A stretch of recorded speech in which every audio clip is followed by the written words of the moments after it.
Salut team, salut tout le monde, j'espère que tout le monde va bien. Voilà, comme d'hab, le petit débrief après le match. Voilà, le dernier match de l'année, mon dernier débrief de l'année 2018 pour le match PSG Nantes.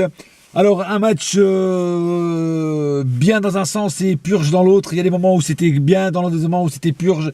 Voilà, donc pas un super match on va dire, même s'il y a eu beaucoup de vitesse, beaucoup de percussions, beaucoup d'envie, beaucoup de possession de balle de notre part, devant une équipe de Nantes qui n'a pas proposé beaucoup, qui n'a pas été dangereuse à part une ou deux fois, mais le reste, la plupart du temps, une équipe assez prenable. Et d'ailleurs, j'aurais préféré voir plus de buts. Malheureusement, il n'y a pas eu beaucoup de buts. Et j'aurais voulu voir un peu plus de buts parce que en face, c'était pas le Real Madrid, c'était pas Chelsea ou Manchester United. Voilà. En tout cas, manque de réalisme de certains joueurs de Paris, comme Cavani qui a encore fait beaucoup de ratés, mais ça je reviendrai au cas par cas.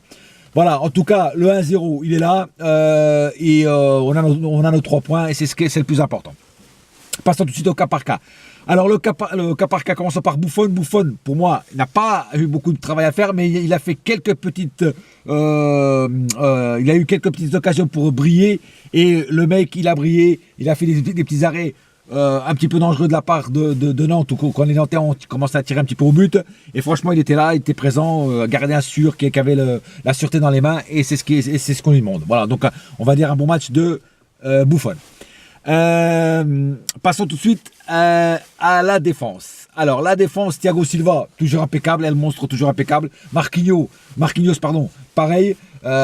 Toujours des gars sûrs, des gars qui laissent passer rarement la balle, et en tout cas ils ont été présents, ils ont maillot le maillot, et franchement rien à dire pour le match de Marquinhos et Thiago Silva. Kimpembe, pareil, une muraille. Kimpembe, comme d'habitude, il a fait son taf, il était là présent. Le Titi parisien, on le connaît déjà, et c'est un mec qui fait son taf tout le temps avec la meilleure envie du monde, l'envie de mouiller le maillot et l'envie de faire gagner son équipe. Meunier a fait son match tranquillement. Voilà, c'était pas un super Meunier, mais c'était pas non plus un mauvais Meunier. Il a fait son match tranquillou. Et par contre Bernat, de match en match, il m'éblouit, même si je sais qu'il y en a qui l'aiment pas, mais moi je trouve qu'il progresse de match en match, très concentré, et moi je dis toujours que si le Bayern me l'avait, même s'il était sur rebond, c'est qu'il avait quelque chose, c'est que ce mec là a quelque chose, et moi je trouve qu'il le prouve de match en match. Voilà, en tout cas c'est ce que je pense personnellement.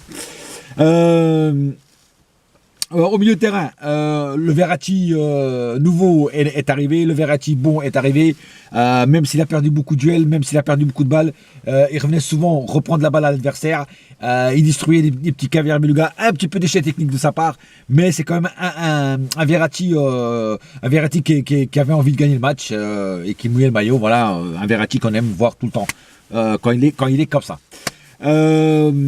Draxler. Pour moi, un excellent match de Draxler. Franchement, c'était un excellent match de Draxler. Il était présent partout. Il distribuait la balle à tout le monde. Il faisait des appels de balles. Il allait à gauche, il allait à droite, il allait au centre, il allait derrière.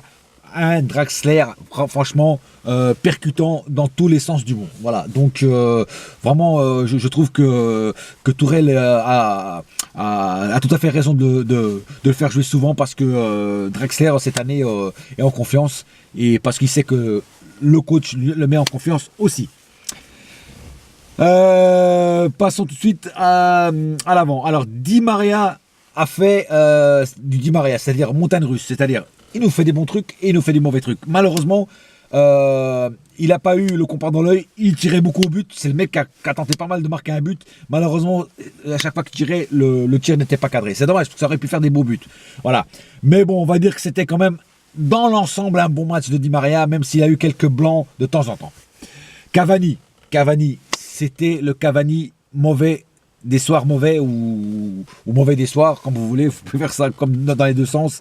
Un Cavani qui rate beaucoup devant, qui fait beaucoup d'appels de balles, qui fait beaucoup de défense, qui fait beaucoup de courses, mais malheureusement un Cavani qui n'est pas en réussite devant et qui manque de réalisme devant le but. Malheureusement, c'est comme ça. C'est du Cavani qu'on n'aime pas voir, malheureusement. Mbappé, franchement, j'ai trouvé percutant. assez bon dans l'ensemble. Quelques petites lacunes de temps en temps. Mais voilà, il nous marque le but sauveur, le but qu'il fallait marquer. Il nous sort d'un petit trou sur et il marque le but. Et franchement, c'est ce qu'on demande à un joueur de son calibre. Voilà, donc on va dire que c'était quand même un bon match de Mbappé. Les rentrées, Kerrer, pas une mauvaise rentrée. Bon, Choupo-Moting, toujours la même chose. Beaucoup d'envie, mais très peu de réussite devant. Fait souvent les mauvais choix aussi. Dommage. D'ailleurs, Mbappé, tout à l'heure, il a fait un mauvais choix. Au lieu d'aller tout seul marquer le but qu'il aurait pu, il fait le mauvais choix de la passer à Choupo-Moting, qui lui, malheureusement, n'est pas vraiment, on va dire, un céréal buteur. Mais bon, c'est comme ça et pas autrement. Dani Alves, rentré trop tard, 5 minutes, on peut pas juger un mec qui rentre à 5 minutes de la fin. Voilà, donc un match pas super, pas un super PSG, mais l'importance, c'est le but qui a été marqué, c'est les 3 points de gagner et de finir champion d'automne. Invincibilité. On est invincible jusqu'en décembre, jusqu'à la trêve hivernale. Et ça, pour moi, c'est super. C'est super. Donc, on a eu une très bonne saison. Et franchement, pour moi, voilà, on est invincible. On a gagné pratiquement tous les matchs. On a dû faire 2 nuls. Voilà, 2 matchs nuls. Et on a été battu vraiment en Ligue 1 par personne. Voilà. Et ça, c'est 5 étoiles au guide Michelin. Sur ce, la famille, j'ai pas plus à dire sur ce match. Je vous souhaite à tous une bonne soirée et rendez-vous l'année prochaine pour d'autres débriefs pour l'année 2019 en espérant qu'il soit aussi bon qu'en 2018. Sur ce, bonne soirée et n'oubliez pas une chose, un seul cœur, un seul club, c'est Paris mon frère. Yes my friend. Et la saga continue. Oui les vatos locos. Allez, ciao.